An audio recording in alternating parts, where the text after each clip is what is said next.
नमस्कार दोस्तों, स्वागत है आप सभी लोगों का आपके अपने चैनल ट्रेडर्स डायरी में। दोस्तों आज हम बात करने वाले हैं तीन स्टॉक्स पर, NIACL, सूर्योदय स्मॉल फाइनेंस बैंक और मन्नप्पुरम फाइनेंस के ऊपर। लेकिन अभी जो सबसे इम्पोर्टेंट ये तीन स्टॉक्स हैं मार्केट के अंदर जो सबसे ज़्यादा नज़रों में है। NIACL की बात करें तो 2 जुलाई का वो दिन था कि ये स्टॉक तो पहले चलता नहीं था। पहली बात तो 2 जुलाई के दिन ये 173 के आसपास का हाई बनाया।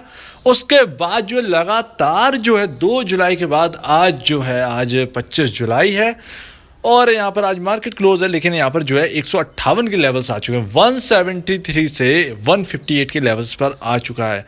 अब हम इसका देखने वाले हैं कि क्या इसमें गड़बड़ है, इसे जानने वाले। प्लस सूर्योदय स्मॉल फाइनेंस में क्या चल रहा है, एक चौंकाने वाली खबर सामने आई है। लेकिन इस खबर पर ज़्यादातर लोगों ने यहाँ पर जो भी है यहाँ पर इग्नोर कर दिया है। यहाँ पर उनको पता ही नहीं चला कि ये खबर कब आई और कब गई। लेकिन ये बहुत ही इंपॉर्टेंट न्यूज़ है जिसे आपको देखना चाहिए। मन्नप्पुरम फाइनेंस 200 रुपये का लेवल था, अचीव हो गया टारगेट। यहाँ पर 200 रुपये अब पार करने वाला है या नहीं, इसके ऊपर हम बात करने वाले। तो चलिए दोस्तों, पहले NIACL से स्टार्ट करते हैं, फिर सूर्योदय फाइनेंस, फिर यहाँ पर जो है मन्नप्पुरम फाइनेंस के ऊपर बात करें। चलिए दोस्तों शुरू करते हैं। तो दोस्तों न्यू इंडिया एश्योरेंस 158 रुपये 50 पैसे पर काम कर रहा है। 2.5 लाख का वॉल्यूम है, जो कि बहुत कम वॉल्यूम है। लेकिन अगर हम इसकी बात करें तो मैं आपको पहले ही बता दूं कि इस स्टॉक में ऐसी कोई भी खबर नहीं है गवर्नमेंट की स्टेक सेल करने की, या कोई ऐसी खबर या मैनेजमेंट की तरफ से कोई खबर, ऐसी कोई भी न्यूज़ नहीं है जिसकी वजह से ये स्टॉक नीचे जाए। अब जो भी रीज़न है वो है मार्केट आपने कुछ हफ्ते पहले ही देखा होगा, एक हफ्ते पहले ही देखा होगा कि किस तरीके से पूरा ग्लोबल टूटा हुआ था। डाउ जोन से लेके निफ्टी की बात करें तो निफ्टी में लगातार गिरावट थी। यहाँ पर जो है डर का माहौल भी बना हुआ था। तो जहाँ पर प्रॉफिट बुकिंग हो सकी वहाँ पर स्टॉक्स में प्रॉफिट बुकिंग आई है और ये उनमें से एक थे। अब दिक्कत ये है कि मार्केट तो रिकवर हो गया, लेकिन कुछ स्टॉक्स ऐसे हैं जो कि रिकवर नहीं हुए और उनमें से ये शामिल है। तो अब यहाँ पर वेट करना है कि एक तो ये PSU कंपनी है, जो कि ये PSU कंपनी ज़्यादातर देखी गई कि एक स्लो रनर रही है, तो यहाँ पर वो भी एक रीज़न बन जाता है। लेकिन स्टॉक जो है हाईली अंडर वैल्यूड है। मार्केट कैप 26,000 करोड़ का, EPS 10 का EPS है। अगर मैं इनकी सेल्स बताऊं तो न्यू इंडिया एश्योरेंस की जो सेल है वो 26,000 करोड़ रुपए की सालाना सेल्स है। कैन यू इमेजिन दिस दोस्तों। यहाँ पर जो है सबसे हाईएस्ट 5 साल 2017 के बाद 2021 मार्च की रिपोर्ट बता रही है 26,000 करोड़ का यहाँ पर नेट सेल करिए। 26,000 करोड़ से ऊपर का करिए, जो कि 5-6 सालों में सबसे हाईएस्ट है। लगातार ग्रोथ दिखा रही है। लेकिन एक ही चीज़ है कि यहाँ पर इस मार्केट में इस कंपनी को वैल्यू नहीं मिल रही। चाहे आप GIC देख लें, चाहे आप इसे देख लें, तो यहाँ पर मार्केट में इसे वैल्यू नहीं दे रहे हैं। यहाँ पर जो है जो भी कंपटीशन बनेगा, जब आदमी समझेगा यहाँ पर, तब जब यहाँ पर HDFC एर्गो का यहाँ पर IPO आया और तब यहाँ पर कंपैरिजन स्टार्ट होगा कि HDFC एर्गो को देखिए कितनी हाई वैल्यूएशन पर आया और न्यू इंडिया एश्योरेंस, GIC, इन सबको देखिए कितनी लो वैल्यूएशन पर ट्रेड कर रहे हैं। तब यहाँ पर वो तेज़ी बनेगी जिसे आप सोच भी नहीं सकते हैं। तो उस वक्त का इंतज़ार रखिएगा। कुछ ही दिनों में HDFC एर्गो का IPO आ जाएगा, तब यहाँ पर जो है जम के यहाँ पर वॉल्यूम भी होने लगेगा। 15 का EPS है, वो माफ़ कीजिएगा P रेशियो है। अगर इंडस्ट्री P57 से कंपेयर करते हैं तो बहुत ही लोएस्ट वैल्यूएशन पर ट्रेड कर रहा है। अपने बुक वैल्यू से सिर्फ 38 रुपये ऊपर ट्रेड कर रहा है ये स्टॉक। 120 रुपये के आसपास की बुक वैल्यू है। तो यहाँ पर कुछ भी ऐसी बात नहीं है जो कि बेकार है। सेल्स अच्छी है, प्रॉफिट अच्छा है। 1600 करोड़ रुपए का प्रॉफिट है इनका इस साल का, 2021 मार्च की रिपोर्ट के हिसाब से। तो इस चीज़ को ध्यान रखिएगा। पैटर्न FIIs, लेकिन इस स्टॉक के अंदर FIIs नहीं है, एक चीज़ की ध्यान रखिए। लेकिन FIIs हो ना हो, यहाँ पर रिटेल सिर्फ यहाँ पर 1.5% ही इस कंपनी में होल्ड करते हैं। लेकिन और सारी की सारी स्टेक जो है वो सारी की सारी प्रेसिडेंट ऑफ इंडिया के हाथों में है। तो ध्यान रखिए, जो प्रमोटर हैं वो इस भारत का सबसे बड़े इंसान जो है वो इस भारत के जो राष्ट्रपति हैं वो हैं। तो आप ध्यान रखिए वो इस स्टॉक के अंदर है, तो आप शांति से चुपचाप से इसमें बने रहिए। जब इसमें कंपैरिजन जब मार्केट वैल्यू देने पर आता है इन स्टॉक को, तो छप्पर फाड़ के ये रिटर्न भी देते हैं। और इस वक्त मैं आपको बता दूं, इस स्टॉक की जो रियल वैल्यू है वो 350 के आसपास होनी चाहिए। इस स्टॉक को 350 से 400 के आसपास इस रेंज में होना ही चाहिए था सेल्स और प्रॉफिट के देखकर, लेकिन स्टॉक आपके सामने अंडर वैल्यूड है, तो इस पर ध्यान रखिएगा। बाकी कोई भी डरने की बात नहीं है। चलिए अब इसका टेक्निकल चार्ट देखते हैं, उससे समझ में आ जाएगा कि कहाँ पर सपोर्ट है, कहाँ पर रेजिस्टेंस है। बाकी के स्टॉक्स की बात हम उसके चार्ट देखने के बाद करते हैं। चलिए दोस्तों देखते हैं। तो हम दोस्तों अब ये देखते हैं कि ये जो स्टॉक गिरा है यहाँ पर कहाँ पर सपोर्ट लेने की कोशिश कर रहा है, एकदम डिट्टो। ये देखिए यहीं से चलना स्टार्ट हुआ था, पहली बात तो यहीं पकड़ गया कि एक दिन ये 20 जुलाई के दिन इतना तंगड़ा सेलिंग प्रेशर था इसके अंदर कि इसने 149 150 को टच कर दिया और वहाँ से रिकवरी दिखाई। और यहीं से ये कौन सा दिन है, ये दिन है लमसम 14 या 17 मई का। यहीं से ये स्टॉक घूमा था, आपको दिख रहा होगा, ये लगातार ऊपर गया और वही चीज़ यहाँ पर हमको देखने को मिली। तो ये स्टॉक ने रिकवरी दिखाई, 158 पर क्लोजिंग दी और अभी भी उन्हीं लेवल्स पर है। तो सबसे पहली चीज़ तो हमें ये समझ में आई कि 149 के जो लेवल है इस स्टॉक में कुछ मायने रखता है। अब देखते हैं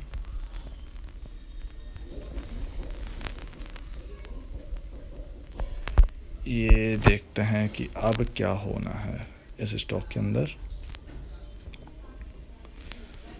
तो अब लगता है दोस्तों यहाँ पर जो है शायद जो है रिकवरी के चांसेस जो है वो यहाँ पर शायद आपको बनते हुए नज़र आए। और यहाँ पर जो है शायद इस वक्त जो है, क्योंकि 2 दिन यहाँ पर दे गया है, आपको बस इतना याद रखना है कि यहाँ पर जो ये स्टॉक है इस वक्त इस जगह वो शायद ऐसे लेवल पे है कि यहाँ पर शायद सपोर्ट मिलकर जो है वो ऊपर जाए 158। देखिए सबसे इम्पोर्टेंट लेवल 150 के आसपास 149 150 के आसपास बन चुका है। 149 नीचे का नहीं बल्कि 149 का लेवल है 149.20 149.30 का लेवल जो है वो इस स्टॉक में लगता है कि यहाँ पर इम्पोर्टेंस कुछ रखता है, कुछ मायने यहाँ पर रखता है ये स्टॉक इन लेवल्स पर। तो आपको इन लेवल्स के साथ ही चलना होगा। अगर इस स्टॉक में अगर आप स्टॉप लॉस रख पाएँ 148 का रखिएगा, ताकि जो 149 के जो इम्पोर्टेंट लेवल है वो अगर टच भी करे गलती से तो आपको 148 टच ना हो, क्योंकि वहाँ से एक बार घूमा, 2 बार घूमा, तीसरी बार आने के चांसेस उस लेवल पर बहुत ही कम होते हैं। अगर यहाँ से मार्केट में गिरावट आती है और उस स्टॉक में उस गिरावट में अगर ये स्टॉक पार्टिसिपेट करता है नीचे जाने के लिए, तो शायद वो लेवल देखें और वहाँ से फिर से घूमें। इसीलिए मैं कह रहा हूँ कि यहाँ पर 148 का एक स्टॉप लॉस आप लेकर चलें तो ज़्यादा बेहतर रहेगा। लेकिन यहाँ पर स्टॉप लॉस भी इस स्टॉक के लिए, तो मैं आपको बताऊँ, इस स्टॉक में स्टॉप लॉस रखने की शायद यहाँ पर कोई जगह है ही नहीं, क्योंकि इतना अंडर परफॉर्मेंस है। कितना गिरेगा ये स्टॉक, कितना गिरेगा, आप कितना भी गिरा लें तब भी जो है एक तो अंडर परफॉर्मेंस बहुत भरी हुई है इसके अंदर। FIIs अगर ये नहीं है तो वो कभी ना कभी तो आएंगे इस स्टॉक को देखते हुए, जब भी आए तब आए, उनका स्वागत रहेगा। लेकिन यहाँ पर जो है आपकी बुक वैल्यू ही यहाँ पर 120 रुपये है, स्टॉक काम कर रहा है 38 रुपीज़ ऊपर, तो ज़्यादा ऊपर नहीं कर रहा है। आपकी ख़रीदारी जो है वो इस लेवल के आसपास ही होगी। तो यहाँ पर जो है आप रखें ना रखें, लेकिन जिसे रखना है स्टॉप लॉस वो 148 का ज़रूर रखिएगा, बहुत ही इंपॉर्टेंट है। आपके सामने चार्ट पर दिख रहा है, ऐसा लगातार ये हो चुका है। यही लेवल था, देखिए यहाँ पर मैं आपको टिक करके दिखा रहा हूँ, तो ये भी ऊपर गया था, फिर ऊपर से नीचे आ गया था। तो उम्मीद है ये स्टॉक को अब शायद जो है वो ऊपर जाना चाहिए। ये स्टॉक जो है अगर यहाँ पर सपोर्ट लेता है 147 158 के आसपास, जो है 2 दिन सपोर्ट ले चुका है, और लगता है कि अगर यहाँ से जो है मार्केट में तेज़ी आई तो ये स्टॉक भी ऊपर जाए, तो तैयार रहिएगा इसमें ऊपर जाने। लेकिन इस स्टॉक में सबसे इम्पोर्टेंट लेवल है तो आपके 149 149.70 है। आप 148 का स्टॉप लॉस लेकर चल सकते हैं। तो उम्मीद है आपके यहाँ पर जो है परेशानी यहाँ पर दूर हुई होगी। स्टॉक के ऊपर। यहाँ पर आपको समझ में आ गया होगा कि मैं क्या कहना चाह रहा हूँ। यहाँ पर जो गिरावट आई, गिरावट में पार्टिसिपेट किया इस स्टॉक ने, अपने इंपॉर्टेंट लेवल से घूम गया, अब ये ऊपर है, अब इंतज़ार करिए इसके ऊपर जाने का। कभी भी ये टर्न अराउंड हो सकता है, यहाँ पर निकल सकता है। ऊपर की रेंज कौन सी तोड़ेगा तब यहाँ पर जाके तेज़ी बनेगी, नया ब्रेकआउट। तो ये है 166 167 का लेवल। अगर ये लाइन जो है वो ब्रेक करता है, ये ऊपर की लाइन जो है, तो आपको 2 दिन अगर ये इस लाइन के ऊपर रहता है 166 रुपीज़ के ऊपर, 2 दिन अगर टिक जाता है ये स्टॉक ऊपर के लेवल में, तो आपको नया ब्रेकआउट मिलेगा, फिर नई तेज़ी मिलेगी। फिर शायद आपको ये जो लेवल है 170 183 172 183 के जो लेवल्स हैं, शायद आपको वो भी यहाँ पर क्रॉस होते हुए नज़र आए। तो इन लेवल पर ध्यान रखिएगा। ऊपर में 166, नीचे में 149, ये बहुत ही इंपॉर्टेंट लेवल है। अगर 149 को ब्रेक करता है, जो कि नहीं करेगा मुझे लगता है ऐसा, तो यहाँ पर जो है अगर करता भी है तो यहाँ पर सेलिंग बढ़ेगी। लेकिन अगर 166 को ब्रेक करके 2 दिन अगर ऊपर क्लोजिंग दे जाता है तो यहाँ पर ब्रेकआउट मिल जाएगा, स्टॉक ब्रेकआउट हो जाएगा। शायद उसी दिन ब्रेकआउट देने के बाद जो है ऊपर अच्छी खासी तेज़ी आपको दिखा दे। तो शायद उम्मीद है आपको यहाँ पर जो है सब कुछ समझ में आ गया होगा। सिर्फ यही बात थी, इसके गिरने के पीछे कोई भी रीज़न नहीं है, सिर्फ मार्केट है। मार्केट रिकवर हो गया, लेकिन अब स्टॉक को रिकवर होना बाकी है। तो ध्यान रखिए इस स्टॉक के ऊपर। अब चलिए देखते हैं सूर्योदय स्मॉल फाइनेंस के ऊपर।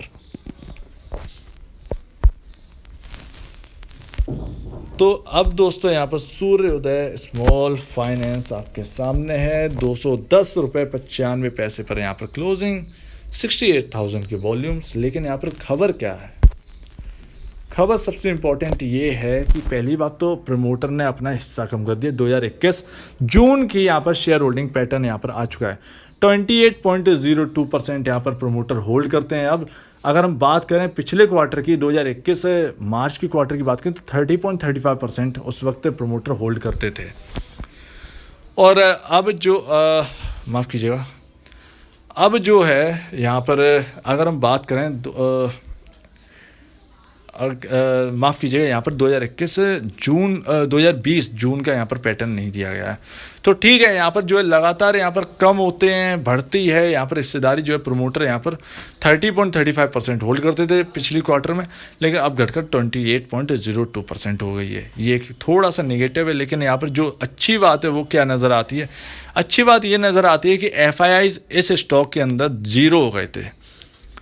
20.34% 2020 मार्च में होल्ड करते थे, जो कि पूरी ख़त्म कर दी थी उन्होंने हिस्सेदारी इसके अंदर। 2021 मार्च में 0% रह गई थी।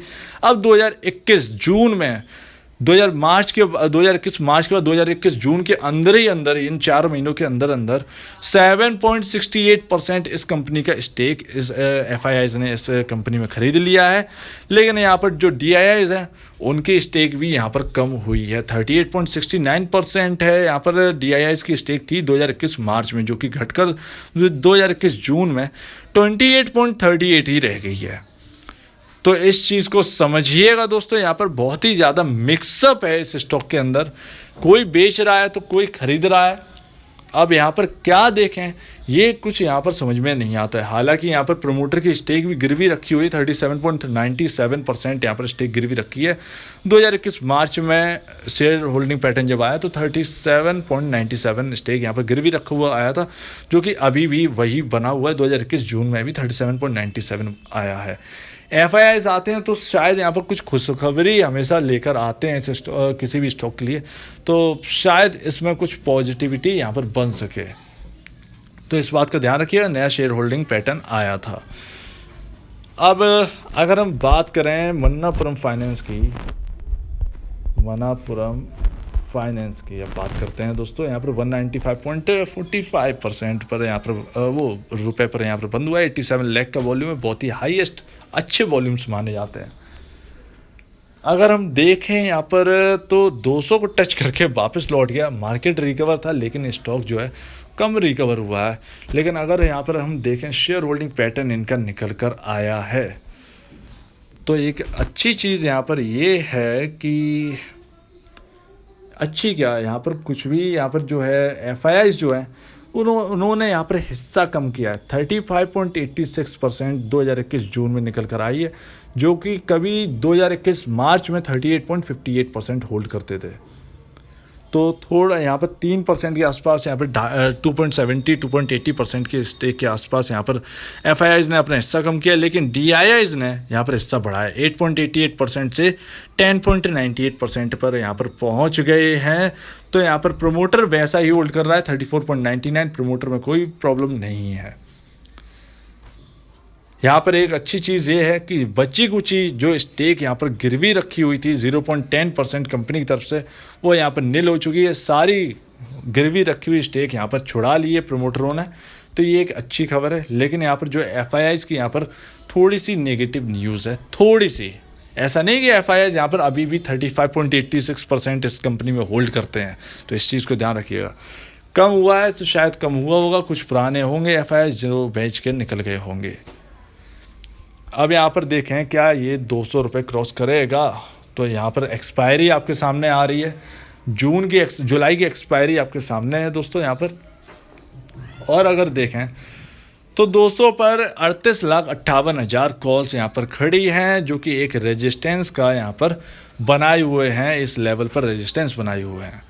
लेकिन अगर हम देखें उसके बाद तो 205 पर 10 लाख कॉल्स यहाँ पर खड़ी हैं, जो कि कुछ ज़्यादा नहीं है। लेकिन अगर हम देखें कि पुट में यहाँ पर रेजिस्टेंस कहाँ पर है, तो रेजिस्टेंस जो है वो यहाँ पर सबसे तंगड़ा जो रेजिस्टेंस है वो 190 रुपये पर है। 190 पर 13,02,000 यहाँ पर पुटें खड़ी हैं। तो शायद जो है एक्सपायरी यहाँ पर लगता है, अगर 200 पार नहीं कर पाया तो 190 और 200 के बीच में ही यहाँ पर एक्सपायरी की होने की संभावना है। 190 आप कहें टूट जाएगा, नहीं, 190 इजीली से नहीं टूटेगा। यहाँ पर सबसे ज़्यादा सपोर्ट यहाँ पर 190 पर बना हुआ है। और अगर 200 रुपये ब्रेक करता है इस एक्सपायरी में, सिर्फ 3 ही दिन है, मंडे को कल मार्केट है, और एक्सपायरी में अगर ब्रेक करता है तो जुलाई की एक्सपायरी 3 या 4 दिन बाद है दोस्तों यहाँ पर। तो जुलाई की एक्सपायरी में अगर ये ब्रेक करता है 200 का लेवल, तो बहुत अच्छी शायद यहाँ पर शॉर्ट कवरिंग भी हमको देखने को मिले और 200 के ऊपर बहुत तेज़ी से ये निकल जाए। ये स्टॉक 205, 207 के लेवल ईजिली आपको दिख सकते हैं इस एक्सपायरी में, अगर 200 रुपये क्रॉस करता है तो इस पर ध्यान रखिएगा। 200 रुपये अगर ब्रीच करता है इस एक्सपायरी में, सिर्फ 3 या 4 दिन की एक्सपायरी, 29 जुलाई को एक्सपायरी है, 26 जुलाई को मार्केट खुलेगा, 27, 28, 29 जुलाई को एक्सपायरी है। तो इस पर ध्यान रखिएगा। 200 रुपये अगर ब्रेक करता है तो तेज़ी से ऊपर की ओर जाने की कोशिश करेगा। तो उम्मीद है यहाँ पर 200 रुपये क्रॉस कर जाए। उम्मीद है आपको ये पूरी वीडियो समझ में आ गई होगी। 3 स्टॉक के ऊपर बात की। शेयर होल्डिंग पैटर्न जो है सूर्योदय का यहाँ पर गजब का है। एफआईआईज दोबारा एंट्री करे हैं इस स्टॉक के अंदर। मन्नापुरम फाइनेंस में अच्छे खासे एफआईआईज हैं, लेकिन थोड़ा सा एफआईआईज ने थोड़ी सी यहाँ पर स्टिक काटी है।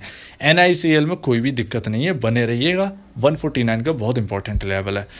तो अगर आपको इस वीडियो में कुछ गलती लगती है, कुछ गलत मैंने बताया, तो प्लीज़ कमेंट सेक्शन में बताइएगा। कुछ छूट गया है, कुछ मिस हो गया है, तो प्लीज़ उसके बारे में बताइए। कुछ पूछना है तो कमेंट सेक्शन में कमेंट कर दीजिएगा, बता दीजिएगा, आपको तुरंत जवाब जो है वो मिल जाएगा।